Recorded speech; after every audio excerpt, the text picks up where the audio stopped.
away na meet. Napahanga ako sa taglay mong bait. Ikaw ang guest ko sa tuwing birthday, pati sa room ko. Ikaw ang display, di ka na nawala sa alaala. Ikaw lang talaga at walang kagaya. Ikaw ang gusto ng mga friends ko, at di ko alam pati parents ko. Ano ba ang meron ka na wala sa iba, at napapangiti pag nakita ka na sa mga poster at maging sa TV. Inaabangan ng iyong movie. Bata pa ako noon nang maramdaman ko to.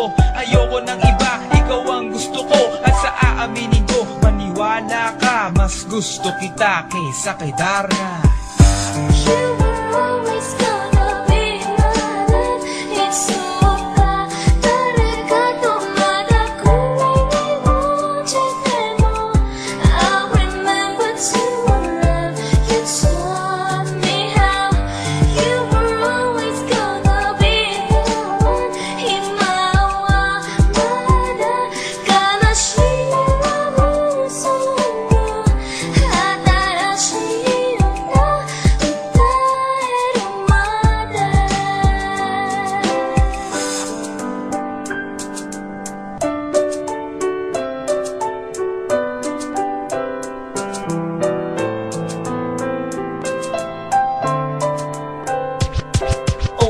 Oh why, bakit ganito? Gusto ko ikaw lang nasa tabi ko. Mga poster mo at mga magazine, sa buhay ko hindi kita kayang alisin. So pati sa cellphone at mga gamit, ikaw ang nakalagay sa aking bedsheet. Ako ay nalungkot nang ika'y nawala. Ano ba ang mali na aking nagawa? Pakiusap naman kahit nasa dali, para lang mabawi ang mga bigane at muling umiti at di na umiyak. Magpakita ka lang, gusto kong matiyak na buhay ka pa rin at ika'y malakas. Gumawa ka ulit ng mga palabas, at kapag bumalik, ngingiti ng pusa, at hindi ako magmamahal ng pusa.